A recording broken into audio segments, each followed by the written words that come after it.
அன்பானவர்களே, எந்த சந்தர்ப்பத்திலையும் அல்லாஹ்வுடைய அரசாட்சி, அன்பு, இந்த பிரபஞ்சத்தை சூழ்ந்துள்ள அவனுடைய அதிகாரத்தை நாம் மறந்துவிடக்கூடாது.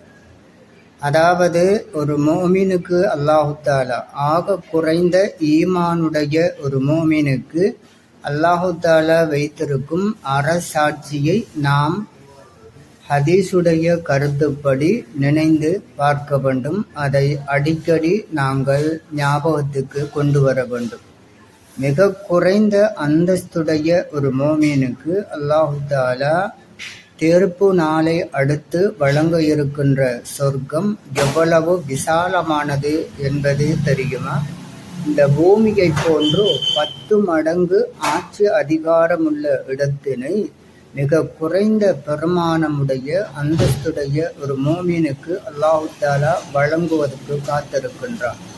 அதாவது அவர்கள், அந்த மனிதன் ஒரு மன்னனாக இருப்பான், பரிசுத்தமான மன்னனாக இருப்பான்.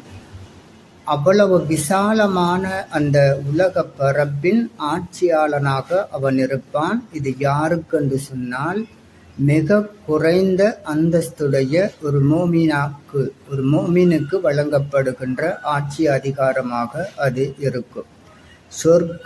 சொர்க்கத்தில் வழங்கப்படுகின்ற ஆட்சி அதிகாரம்தான் அது.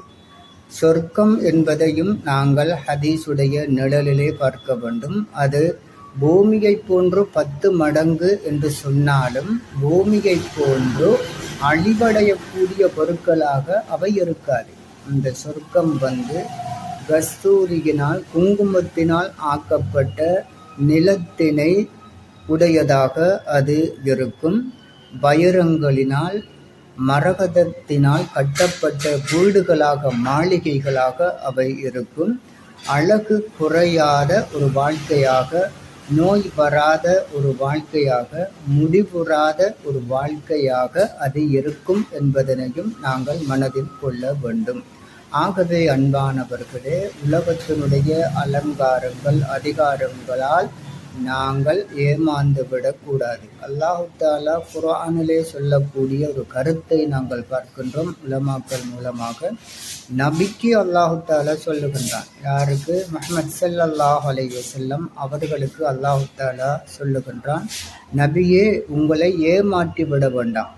நகரங்களிலே வாழக்கூடிய பெரும் மனிதர்களை பார்த்து அல்லது வியாபாரிகளை பார்த்து நீங்கள் மயக்கம் அடைந்து விட வேண்டாம், ஏமாந்து விட வேண்டாம் என்று அல்லாஹ் தஆலா நபிக்கு சொல்லுகின்றார். யார்? முஹம்மது ஸல்லல்லாஹு அலைஹி வஸல்லம் அவர்களுக்கு சொல்லுகின்றார். அந்த வகையிலே இந்த வழிகாட்டுதல்களை, சிந்தனைகளை மனதில் கொண்டு நாங்கள் செயல்படக்கூடியவர்களாக அல்லாஹ் தஆலா எங்களை ஆக்குவானாக. அஸ்ஸலாமு அலைக்கும் வரஹ்மத்துல்லாஹி வபரகாத்துஹு.